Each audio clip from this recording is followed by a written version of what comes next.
Hello friends, स्वागत है आप सभी का हमारे चैनल केबी लर्निंग्स में।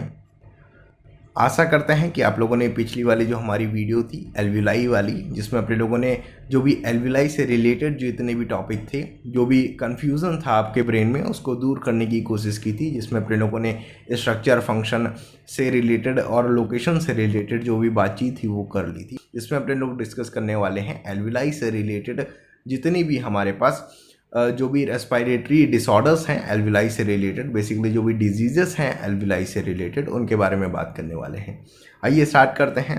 कुछ डिजीजेस के बारे में जानते हैं। पिछली वीडियो में अपने लोगों ने व्हाट इज़ एल्विलाई कवर कर चुके हैं। अपने लोग एल्विलाई के बारे में बातचीत हो चुकी है, लोकेशन के बारे में भी बातचीत हो चुकी है, स्ट्रक्चर और फंक्शन के बारे में बातचीत और factor affecting the gas exchanges.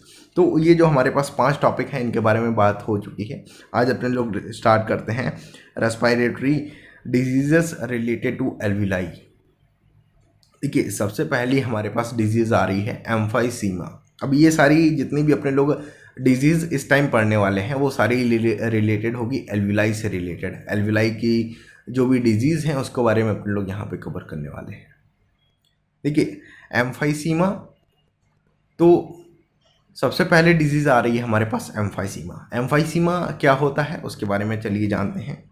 Emphysema is a chronic obstructive pulmonary disease. देखिए क्या है, क्रॉनिक ऑब्स्ट्रक्टिव पल्मोनरी डिजीज़, जिसको अपने लोग क्या बोलते हैं, COPD, that is characterise by the damage and destruction of the alveoli. यानी कि जो हमारी एल्विलाई है उसकी जो वॉल है उसको डैमेज जब स्टार्ट हो जाती है, उसका जो डैमेज, उसकी जो वॉल है वो डैमेज होना स्टार्ट हो जाती है, उस कंडीशन को अपने लोग रेफ़र करते हैं कि एम्फाइसीमा से उस कंडीशन को रेफ़र किया जाता है। तो बेसिकली एम्फाइसीमा में हो क्या रहा है कि जो हमारे पास एल्विलाई है उसकी जो वॉल है, यानी कि जो उसकी बाउंड्री है, उसमें क्या है, कुछ डैमेज हो जाता है, जिसको अपने लोग बोलते हैं एम्फाइसीमा। तो अगर अपने लोग देखेंगे कि एल्विलाई जो कि एम्फाइसीमा से अफेक्टेड है वो कुछ इस तरीके से दिख रही होगी। यहाँ पे अपने लोगों को देखिए ब्लर यहाँ पे दिख रहा होगा, कुछ इनरेगुलर यहाँ पे शेप अपने लोगों को देखने को मिल रहा होगा। और अगर इसका जो वॉल है उसको अगर अपने लोग जूम करने की कोशिश करें तो कुछ इस तरीके को देखने को मिलेगा कि यहाँ पे देखिए क्या है,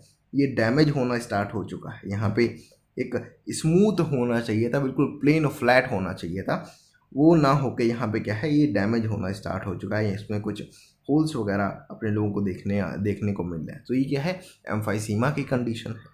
इन पीपल विद एम्फाइसीमा, यानी कि ऐसे पीपल जिनमें एम्फाइसीमा है, the wall of the alveoli break down, यानी कि जो एल्विलाई की वॉल है वो ब्रेक डाउन, टूटना शुरू हो जाती है। ठीक है, रिड्यूसिंग द सरफेस एरिया, जिसकी वजह से जो सरफेस एरिया है वो कम हो रहा है। और जब सरफेस एरिया कम हो रहा होगा तो उसका डायरेक्ट अफेक्ट पड़ेगा हमारे पास जो भी गैसेस का एक्सचेंज हो रहा था उस पर अफेक्ट करेगा, क्योंकि गैसेस का जो एक्सचेंज हो रहा है हमारे पास एल्विलाई में, वो बेसिकली डायरेक्टली कनेक्टेड है हमारे पास सरफेस एरिया में।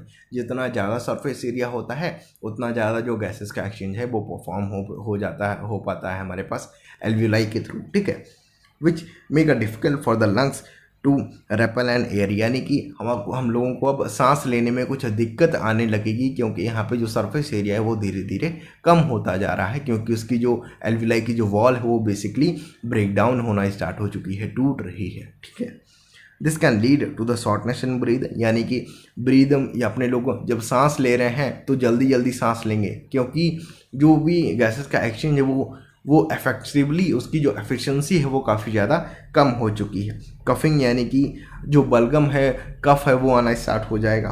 वीजिंग, अपने लोगों को सर्दी जुकाम की जो कंडीशन है वो थोड़ी सी फॉर्म्ड हो सकती है। तो ये क्या हो गए हमारे पास जो एम्फाइसीमा से रिलेटेड जो डिसऑर्डर्स है उसमें ये सारी चीज़ें होती हैं। तो बेसिकली समझना ये है कि एम्फाइसीमा में क्या हो रहा है कि जो एल्विलाई की वॉल है वो टूटना स्टार्ट हो रही है, डीजेनरेट हो रही है, जिसकी वजह से बेसिकली हमारे पास गैसेस का जो भी एक्सचेंज है वो इफेक्टिवली परफॉर्म नहीं हो पा रहा है, जिसकी वजह से जो एयर है, जो भी ब्रीद है, उसको अपने लोगों को जल्दी जल्दी जो ब्रीदिंग है वो परफॉर्म करनी पड़ रही है। ठीक है, तो एम्फाइसीमा की कंडीशन हो गई। सेकंड आ रहा है हमारे पास पल्मोनरी एडिमा। अब पल्मोनरी एडिमा क्या है इसके बारे में अपने लोग जानते हैं। Pulmonary oedema it is a condition where the fluid accumulate in the alveoli, यानी कि पल्मोनरी एडिमा एक ऐसी कंडीशन है जिस कंडीशन में हमारी जो एल्वुलाई है उसके अंदर एक फ्लूइड फिल हो जाता है। एक तरीके से बोलो कि उसके अंदर क्या हो जाएगा हमारे पास, देखिए एल्वुलाई में क्या होता है, हॉलो स्पेस होती है, अंदर पूरी तरीके से खोखली होती है।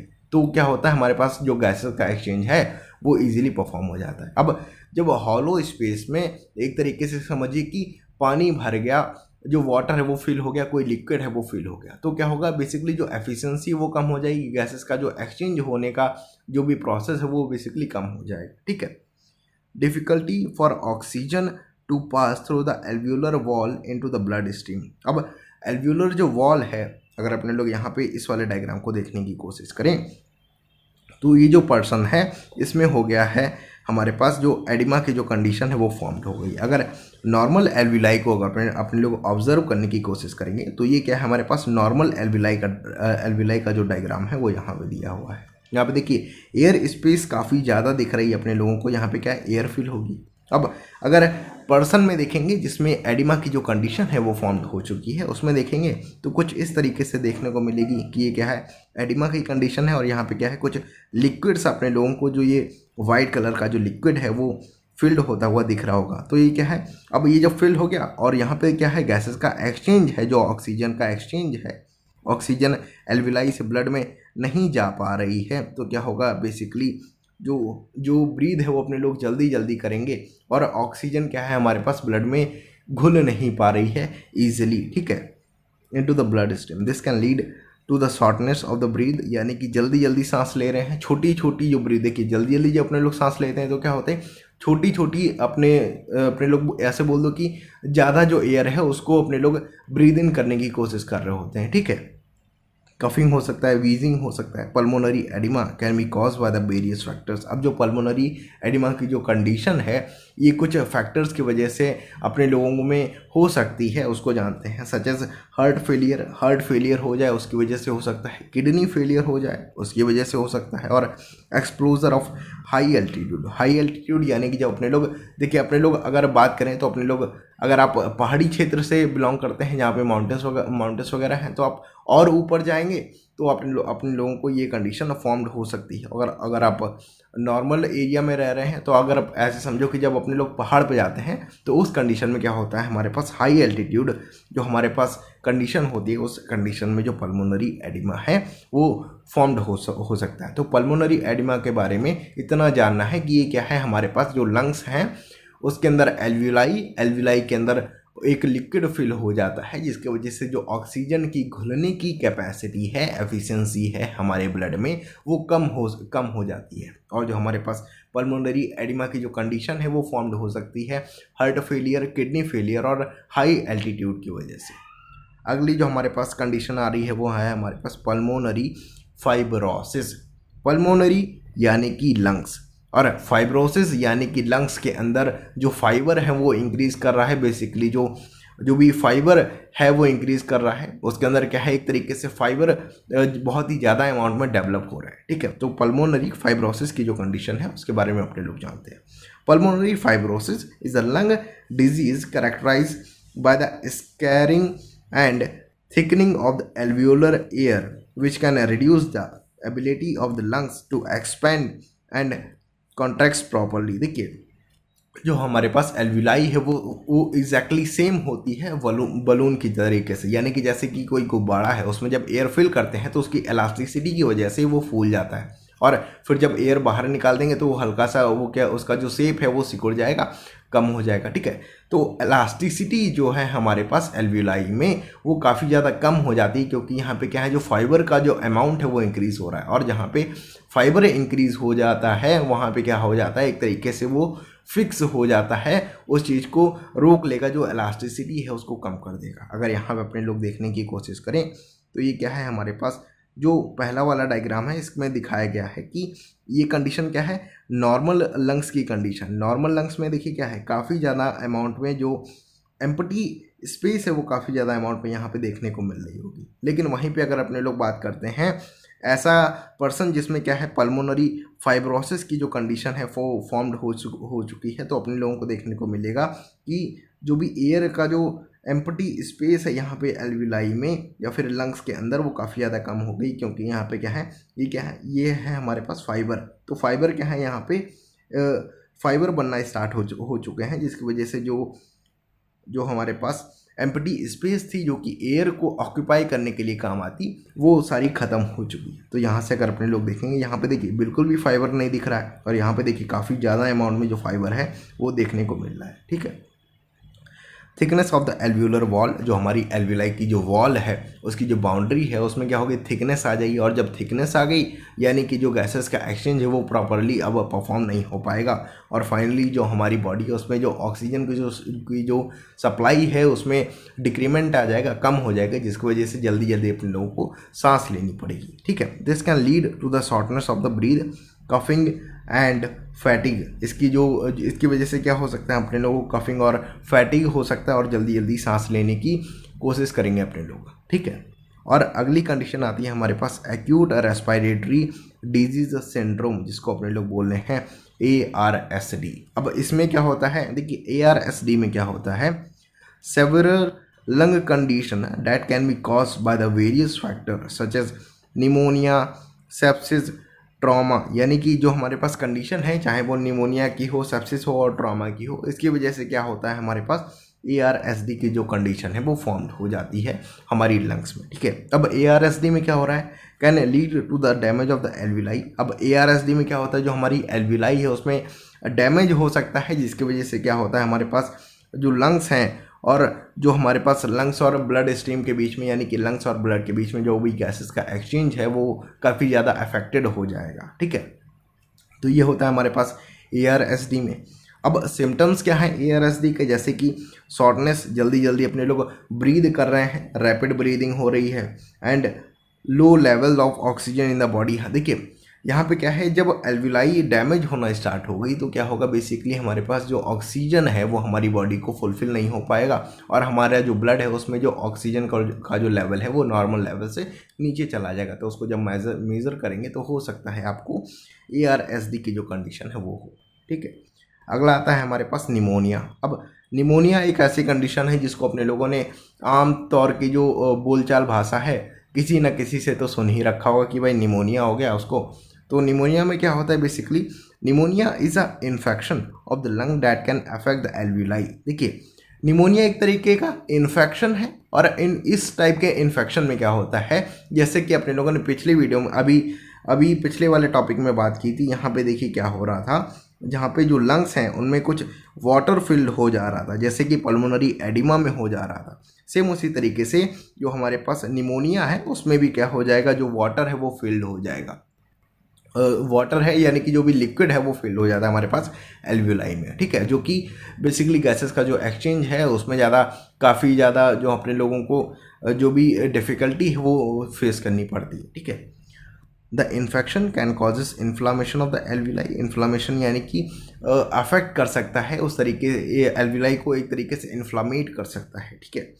Making it difficult for the lungs to exchange या गैसेस का जो एक्सचेंज है वो प्रॉपर नहीं हो पाएगा। सिम्टम्स क्या है निमोनिया के, जैसे कि कफिंग आ रही है, खांसी आ रही है आप लोगों को, फीवर आ रहा है, चेस्ट पेन हो रहा है। तो इस कंडीशन में अपने लोग क्या कह सकते हैं कि जो भी कंडीशन फॉर्म्ड हो रही है वो किसकी हो रही है, निमोनिया की। तो निमोनिया के बारे में समझना ये है कि निमोनिया में ऐसी कंडीशन है जिसमें कि जो एल्वियोलाई है, निमोनिया एक ऐसा इन्फेक्शन है जो कि हमारे पास एल्वियोलाई में होगा, और एल्वियोलाई में क्या होगा, एक तरीके से जो लिक्विड है वो फिल हो जाएगा, जिसकी वजह से जो गैसेस का एक्सचेंज है वो प्रॉपर नहीं हो पा रहा है। और इसके जो सिम्टम्स हैं जैसे कि कफिंग हो गया, फीवर हो गया और चेस्ट पेन वगैरह, वो हमारा निमोनिया से रिलेटेड है। ठीक है। अब व्हाट इज़ एल्वियोलाई, इसके बारे में अपने लोगों ने पिछली वीडियो में बात कर ली। अगर आप लोगों ने वो वाली वीडियो नहीं देखी तो प्लीज़ जाके देख लीजिए। अब जो हमारे पास डिसऑर्डर्स थे वो अपने लोगों ने सारे कवर कर लिए हैं। पहला अपने लोगों ने एम्फाइसीमा पढ़ा, फिर अपने लोगों ने पल्मोनरी एडिमा पढ़ा, फिर अपने लोगों ने पल्मोनरी फाइब्रोसिस पढ़ा, फिर एक्यूट रेस्पिरेटरी डिस्ट्रेस सिंड्रोम पढ़ा ARDS के बारे में, फिर अपने लोगों ने निमोनिया के बारे में पढ़ा। इसके बाद अपने लोग एक बार जल्दी से कोई रिवीजन कर लेते हैं पिछली वीडियो का और इस वीडियो का, जिसमें अपने लोग देखते हैं कि एल्वियोलाई के बारे में अपने लोगों ने पढ़ा था। एल्वियोलाई क्या है, सबसे पहली बात क्या है, एल्वियोलाई हमारा जो रेस्पिरेटरी सिस्टम है उसका मोस्ट इम्पॉर्टेंट स्ट्रक्चर है, जिसकी वजह से जो गैसेस का एक्सचेंज है वो परफॉर्म होगा हमारे लंग्स और ब्लड के बीच में। तो एल्विलाई के बारे में ये बात हो गई। अगले बारे में अपने लोगों ने पढ़ा था कि लोकेशन क्या है एल्विलाई की। तो लोकेशन के बारे में बात करने के लिए अपने लोगों ने देखा था कि हमारा जो रेस्पिरेटरी ट्री है जिसमें ट्रैकिया आता है, फिर प्राइमरी ब्रोंचाई, सेकेंडरी ब्रोंचाई और जो डिवीज़न होते हुए फाइनली हमारा कहाँ पे जाएगा ब्रोंचियोल्स तक, और ब्रोंचियोल फाइनली डिवाइड करते हैं कई सारे पार्ट में, और फाइनली हमारा जो एल्विलाई है वो अपने लोगों को देखने को मिलेगा कि यहाँ पे ये प्रेजेंट होता है, जिसको अपने लोगों ने एक ट्री के फॉर्म में भी डिस्कस किया था। जिस तरीके से जो ट्री है वो नीचे से बढ़ते बढ़ते ऊपर की तरफ उसका जो डिवीज़न है वो इंक्रीज़ करता जाता है और फाइनली वहाँ पे क्या है लीफ निकलती है। तो जब लीफ निकल रही है और उसी कंडीशन में हमारे उसी लेवल पे अपने लोग समझ सकते हैं कि हमारे पास जो एल्विलाई है वो भी उसी जो हमारे पास लेवल है वहाँ पे देखने को मिलेगी। ठीक है, फिर अपने लोगों ने स्ट्रक्चर के बारे में बात की थी। जो भी स्ट्रक्चर है एल्विलाई का उसका जो भी डायमीटर है 0.2 टू 0.3 mm उसके बारे में बात की थी। अब स्ट्रक्चर क्या है, एक जैसे कि अंगूर होता है ना, अंगूर के जो गुच्छा है उसी तरीके से जो हमारे पास जो क्लस्टर है वो प्रेजेंट होता है एल्विलाई का, जिसके बारे में अपने लोगों ने बात की थी अभी। ठीक है, और इसके बारे में अपने लोगों ने बात की थी जो स्ट्रक्चर है उसकी जो बाउंड्री है, जो उसकी वॉल है एल्विलाई की, वो मिलके बनी हुई है दो टाइप की सेल्स से, जिसमें होंगे हमारे पास टाइप 1 न्यूमोसाइट्स और टाइप 2 न्यूमोसाइट्स। टाइप 1 न्यूमोसाइट्स हमारे बेसिकली क्या होंगे हमारे पास फ्लैट सेल्स होंगी, जो कि बेसिकली 95% जो हमारी वॉल है, जो बाउंड्री है हमारे पास एल्विलाई की, वो फॉर्म्ड होगी किससे, टाइप 1 न्यूमोसाइट से। और जो भी गैसेस का एक्सचेंज है वो भी इन्हीं सेल्स के थ्रू परफॉर्म किया जाता है, क्योंकि काफ़ी ज़्यादा पतले हैं, काफ़ी ज़्यादा थिन है, जिसकी वजह से जो गैसेस का एक्सचेंज है उसकी जो एफिशिएंसी है वो काफ़ी ज़्यादा इंक्रीज़ हो जाती है, क्योंकि वहाँ पे क्या है अपने लोगों को जो भी डिस्टेंस है वो काफ़ी ज़्यादा कम ट्रेवल करनी पड़ती है। फिर अपने लोगों ने टाइप 2 न्यूमोसाइट्स के बारे में बात की थी, जो कि सिक्रीट कर रहे थे हमारे पास सर्फेक्टेंट। और सर्फेक्टेंट क्या था, एक तरीके से एक ऑयल टाइप का जो लिक्विड था, जो कि कोलैप्सिंग से बचा रहा था एल्विलाई को, कि एल्विलाई जब एयर बाहर निकलती है तो एल्विलाई सिकुड़ती हैं, और सिकुड़ने के दौरान उनका जो वॉल है वो आपस में चिपक ना जाए, उनकी जो बाउंड्री है उनकी जो दीवारें हैं वो आपस में चिपक ना जाए, उसको प्रिवेंट करने के लिए यहाँ पे एक सर्फेक्टेंट नाम का जो लिक्विड है वो सिक्रीट किया जाता है हमारे पास, जो हमारे पास टाइप 2 न्यूमोसाइट सेल्स हैं। और ये कैसे होंगे हमारे पास, क्यूबॉइडल स्ट्रक्चर में होंगे, एक डब्बा तरीके का इनका जो स्ट्रक्चर है वो होगा। फिर इसके बाद अपने लोगों ने पढ़ा था कि फंक्शन क्या है एल्विलाई का। फंक्शन में अपने लोगों ने देखा था कि मेन फंक्शन क्या है, कार्बन डाइऑक्साइड को ब्लड से हमारे पास एल्विलाई में लाना, और एल्विलाई में जो भी ऑक्सीजन है उसको हमारे पास ब्लड में ले जाना। तो बेसिकली गैसेस का जो एक्सचेंज है वो हमारा मेन फंक्शन है एल्विलाई का। ठीक है, फिर अपने लोगों ने देखा था कि किस तरीके से जो कार्बन डाइऑक्साइड और वाटर उसका जो एक्सचेंज कार्बन डाइऑक्साइड और जो ऑक्सीजन है उसका जो एक्सचेंज हो रहा है हमारे ब्लड स्ट्रीम और यहाँ पे जो एल्विलाई है उसके बीच में। फिर अपने लोगों ने देखा था कि ये जो भी गैसेस का एक्सचेंज हो रहा है यहाँ पे एल्विलाई और जो हमारे पास कैपिलरीज प्रेजेंट हैं इनके बीच में, ये अफेक्ट हो रहा था बेसिकली 4 फैक्टर्स की वजह से, जिसमें सबसे पहला था हमारे पास नंबर ऑफ़ एल्विलाई। जितनी ज़्यादा नंबर ऑफ़ एल्विलाई होंगी उतना ज़्यादा जो हमारे पास गैसेस का एक्सचेंज है वो इंक्रीज़ हो पाएगा। तो बेसिकली जो भी गैसेस की जो एक्सचेंज की जो एफिशिएंसी है वो इंक्रीज़ हो पाएगी। दूसरा फैक्टर था जिसमें अपने लोगों ने पढ़ा था कि थिकनेस, यानी कि उसका जो डिस्टेंस ट्रेवल करना पड़ रहा है वो कितना है, तो जितनी कम डिस्टेंस होगी उतना ज़्यादा जो एफिशिएंसी है वो इंक्रीज़ होगी। और तीसरा अपने लोगों ने देखा था कि अमाउंट ऑफ ब्लड, कितना ब्लड पास हो रहा है कैपिलरीज के थ्रू, जो हमारे पास एल्विलाई के ऊपर जो प्रेजेंट है कैपिलरीज है उनके थ्रू कितना ज़्यादा अमाउंट में ब्लड पास हो रहा है। तो बेसिकली इन 3 चीज़ों पे जो हमारा फैक्टर है वो रेस्पॉन्सिबल था गैस एक्सचेंज हमारा जो डिपेंड है, वो बेसिकली इन 3 तरीके के जो फैक्टर्स हैं उन पर डिपेंड था। ठीक है, इस वीडियो में इतना ही। आशा करते हैं कि आप लोगों को ये वीडियो पसंद आई होगी और आपका जो डाउट था एल्विलाई से रिलेटेड वो सारे डाउट आप लोगों के क्लियर हो गए हों। अगर आपको कोई क्वेश्चन पूछना है, आपकी कोई क्वेरी है, आप कुछ और टॉपिक ऐड करना चाहते हैं तो आप हमें कमेंट बॉक्स के माध्यम से बता सकते हैं। हम आपकी क्वेरी को सॉल्व करने की पूरी कोशिश करेंगे। अगर आपको ये वीडियो अच्छी लगी हो तो प्लीज़ लाइक कर दीजिए, जिससे हम लोगों को पता चलता रहता है कि हमारा प्रयास आप तक पहुंच रहा है कि नहीं। और ये वीडियो अपनी फ्रेंड्स और फैमिली मेम्बर्स के साथ भी शेयर कर दीजिए, ताकि उनका भी जो कन्फ्यूज़न है एलवीआई से रिलेटेड वो सभी दूर हो जाए। ठीक है, मिलते हैं आपसे अगले वीडियो में, जिसमें अपने लोगों ने और भी ज़्यादा एनसीईआरटी से रिलेटेड, देखिए एनसीईआरटी से रिलेटेड अपना ये टॉपिक चल रहा था, और इसके आगे भी अपने लोग एनसीईआरटी के बारे में बात करने वाले हैं। इसके आगे अपने लोग बात करेंगे ट्रांसपोर्ट ऑफ गैसेस के बारे में, किस तरीके से जो गैसेस हैं कार्बन डाइऑक्साइड का अलग और ऑक्सीजन का अलग हमारा जिस तरीके से एनसीईआरटी में दिया हुआ है, पहले ट्रांसपोर्ट ऑफ ऑक्सीजन दिया हुआ है, फिर ट्रांसपोर्ट ऑफ कार्बन डाइऑक्साइड दिया है, तो उसके बारे में अपने लोग अगली वाली वीडियो में देखते हैं। मिलते हैं आपसे अगली वीडियो में, धन्यवाद।